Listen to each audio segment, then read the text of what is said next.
Lewat mimbar yang terhormat ini, izinkan kami menyampaikan saran. Perlu dibuatkan koalisi permanen. Jangan koalisi on off. Jangan koalisi in out. Jangan koalisi di sana senang, di sini senang, di mana-mana hatiku senang. Kami sangat mengapresiasi apa yang dilakukan oleh Bapak Presiden untuk langsung dengan gerakan cepat melakukan kunjungan ke wilayah-wilayah yang kena musibah, baik dari Aceh, Sumatera Utara maupun Sumatera Barat. Tidak hanya cukup mengunjungi, tapi juga mengerahkan seluruh kekuatan bangsa untuk ikut mengatasi bencana, membawa sumbangan, ikut melakukan dialog dengan masyarakat, dan memerintahkan kepada seluruh anggota kabinet dan seluruh kekuatan bangsa ikut untuk mengatasi persoalan bencana secara baik.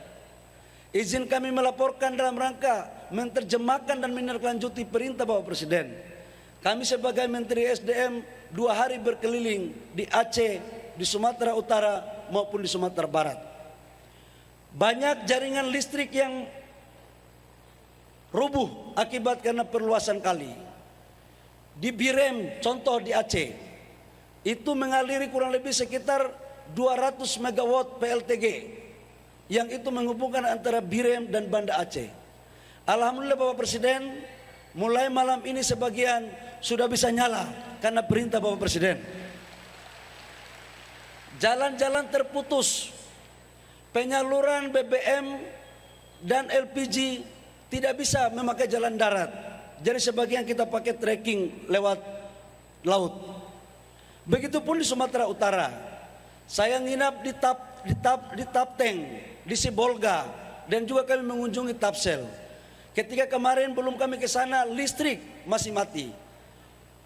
Kemudian BBM antriannya panjang, bahkan LPG terancam habis. Kami izin melaporkan Bapak Presiden, baru tadi kami menelpon Bupati Tapteng. Alhamdulillah listrik sudah berjalan 80%, kemudian BBM sudah terurai 60% dan LPG juga sudah mulai berjalan. Saya yakin dan percaya bahwa semua anggota kabinet juga kompak menjalankan hal yang sama. Kaitannya dengan itu, kami juga ingin menyampaikan bahwa DPP Partai Golkar telah mengirim bantuan. Bahkan kami menginstruksikan kepada seluruh Partai Golkar yang ada di wilayah bencana, DPD 1, DPD 2, untuk menjadikan sekretariat Partai Golkar sebagai posko. Inilah sebagai bentuk kehadiran kita semua. Bapak Presiden dan hadirin yang berbahagia, izinkan saya di dalam HUT yang ke-61 ini sedikit merefleksi tentang Partai Golkar. Partai Golkar lahir ada alasannya. Minimal ada 2 persoalan yang fundamental pada saat itu. Stabilitas politik yang tidak terlalu baik, hasil daripada pemilu tahun 55, di mana pengangguran terjadi di mana-mana, krisis pangan, inflasi kita 650%, dan ditambah lagi dengan satu persoalan besar, yaitu adanya kekuatan sekelompok masyarakat dan kekuatan politik yang ingin merubah ideologi Pancasila ke ideologi yang lain. Atas dasar 2 hal itulah kemudian Partai Golkar lahir dengan dilahirkan oleh Sekber, Sekretariat Bersama. Dan Sekretariat Bersama ini dilahirkan oleh 97 organisasi. 97 organisasi itu adalah terdiri dari petani, nelayan, wartawan, TNI Polri, organisasi-organisasi buruh, pegawai negeri, organisasi kemasyarakatan lainnya seperti Pemuda Muhammadiyah, Soksi, Kosgoro, MKGR, dan lain-lainnya. Dengan demikian dapatlah kita pastikan bahwa Partai Golkar ini tidak dilahirkan oleh satu kelompok tertentu, tapi Partai Golkar ini betul-betul lahir dari kandungan rakyat Republik Indonesia. Atas dasar hal itu, maka sudah sangatlah layak bahwa Partai Golkar ini adalah pemilik sahamnya adalah rakyat. Tidak dimiliki oleh siapapun, tidak dimiliki oleh satu kelompok tertentu, apalagi keluarga tertentu. Partai Golkar adalah milik sah anak rakyat yang doktrin karya kekaryaannya sebagai instrumen politik negara untuk mewujudkan kesejahteraan. Atas dasar pemikiran itu, Partai Golkar pertama mengikuti pemilu pada tahun 71. Terjadi perubahan dari Orde Lama ke Orde Baru. Pak Harto adalah tokoh Golkar yang menjadi ketua Dewan Pembina selama 30 tahun lebih. Pada saat Golkar memimpin, tadi saya katakan inflasi kita 650%. Lapangan pekerjaan susah. Dimajukan dengan konsep trilogi pembangunan. Alhamdulillah, selama kepemimpinan Partai Golkar di bawah Presiden Pak Harto, kita mampu pertumbuhan ekonomi kita di atas 7%. Menurunkan inflasi kita di bawah 15%. Kita swasembada pangan, kita swasembada energi. Teknologi kita juga baik. Bahkan kita terkenal dengan macan Asia. Saya pikir bahwa atas dasar apa yang telah dilakukan tersebut, maka tidaklah heran kemudian kalau kita juluki Pak Harto sebagai Bapak Pembangunan. Sudah banyak kontribusinya Pak Harto kepada negara ini. Baik merebut kemerdekaan, mempertahankan kemerdekaan, merebut Irian Barat, dan meletakkan pondasi pembangunan bangsa. Kemudian Partai Golkar lewat mekanisme yang baik, kami mengusulkan kepada Bapak Presiden untuk diberikan gelar pahlawan. Dan alhamdulillah, lewat mimbar yang terhormat ini, kami mengucapkan banyak terima kasih kepada Bapak Presiden yang telah menganugerahi Bapak Pak Harto sebagai pahlawan nasional. Sebagai partai yang dewasa, kami sangat menghargai bahwa pasti ada pro dan kontra, dan itu hal yang biasa saja. Bapak Presiden, hadirin yang berbahagia, kaitannya dengan hal tersebut, kami ingin menyampaikan bahwa keputusan Munas ada dua hal penting. Yang pertama adalah Partai Golkar harus bersama-sama dengan Bapak Presiden dan Wakil Presiden sebagai partai koalisi yang mendukung pemerintahan. Sampai di mana selesainya tergantung Bapak Presiden. Karena ini keputusan Munas. Kalau merubah keputusan Munas, nanti di Munas lagi. Dan saya pikir Partai Golkar taat tertib pada mekanisme pengambilan keputusan. Kami merasa nyaman bekerja dengan Bapak Presiden. Karena kami tahu betul sesungguhnya Bapak Presiden Ketua Umum Gerindra, tapi mungkin lebih paham Golkar daripada saya. Tidak terasa sudah selama 1 tahun Bapak Presiden memimpin negara ini. Sudah banyak program-program yang sudah tereksekusi maupun yang akan dieksekusi. Program-program pro rakyat, diantaranya makanan bergizi. Banyak juga yang mengatakan makanan bergizi ini tidak penting. Tapi saya ingin mengatakan Bapak Presiden, bagi orang-orang susah seperti saya yang pernah sekolah busung lapar, ini program ini sangat mulia dan harus dilanjutkan untuk seluruh pelosok tanah air.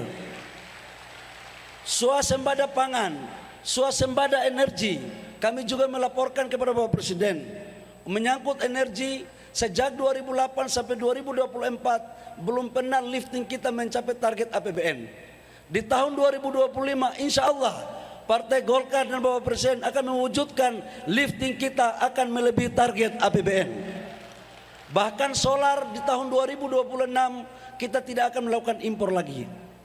Masih banyak program-program kesejahteraan lainnya. Sekolah rakyat, kemudian koperasi merah putih, reforma agraria, internet gratis. Dan saya pikir ini adalah bagian yang harus kita dukung. Namun Partai Golkar berpandangan Bapak Presiden bahwa pemerintahan yang kuat dibutuhkan stabilitas. Lewat mimbar yang terhormat ini izinkan kami menyampaikan saran. Perlu dibuatkan koalisi permanen. Jangan koalisi on off. Jangan koalisi in out. Jangan koalisi di sana senang, di sini senang, di mana-mana hatiku senang. Sudah harus kita mempunyai prinsip yang kuat untuk meletakkan kerangka koalisi yang benar. Kalau mau menderita, menderita bareng-bareng. Kalau mau senang, senang bareng-bareng. Dan ini dibutuhkan gentleman. Dibutuhkan gentleman yang kuat.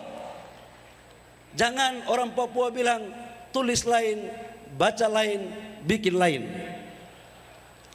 Bapak Presiden hadirin yang berbahagia, yang kedua keputusan Munas adalah memberikan target kepada ketua umum dan pengurus, baik target di pilkada, pilpres dan pileg. Untuk pilkada alhamdulillah target kami mencapai 60% terwujud di pilkada gubernur, bupati, wali kota. Karena itu saya memberikan apresiasi kepada seluruh kader Partai Golkar di seluruh wilayah pelosok Nusantara dari Aceh sampai Papua. Yang kedua menyangkut pileg. KPI seorang ketua umum partai dan pengurus partai adalah menaikkan kursi. Bagi kami Partai Golkar, kursi kami sekarang adalah 102. Dan insya Allah besok targetnya harus di atas 102. Itu bisa terwujud kalau Bapak Presiden senyum bersama Golkar. Bapak Presiden hadirin yang berbahagia, karena saya lihat ini waktu sudah mau habis, maka saya harus pangkas ini catatan terlalu banyak.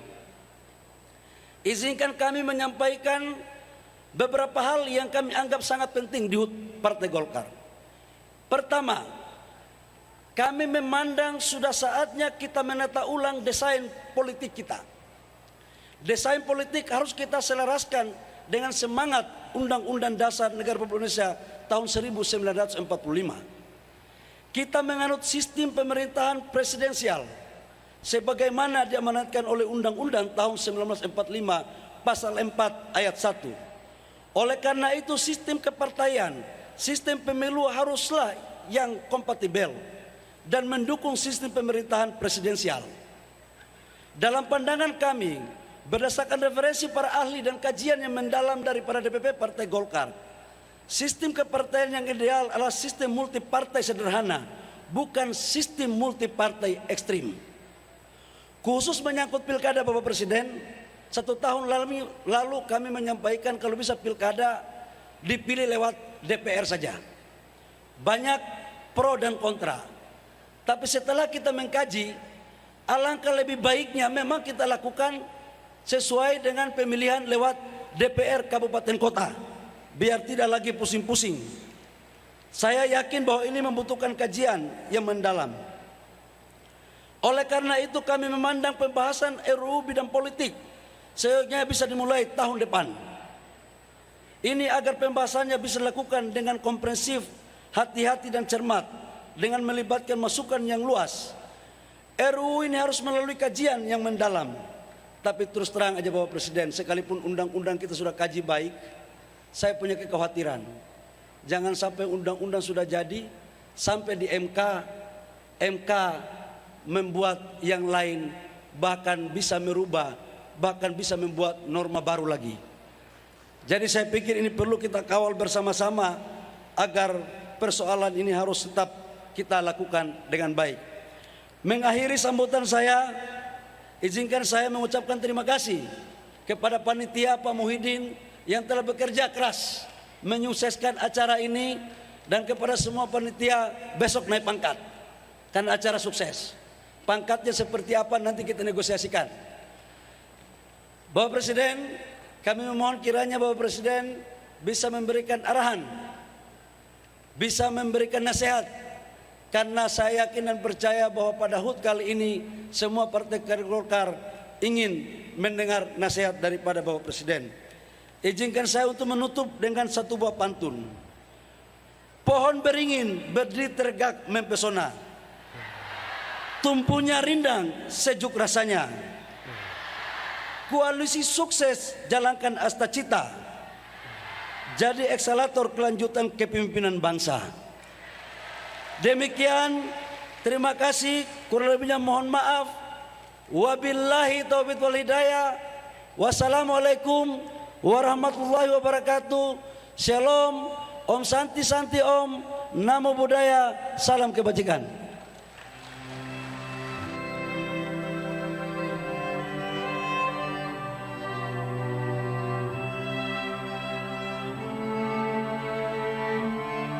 Hadirin yang kami hormati, Subscribe, share, like, and comment. Subscribe, share, like, and comment. Subscribe, share, like, and comment. Subscribe, share, like, and comment. Subscribe, share, like, and comment.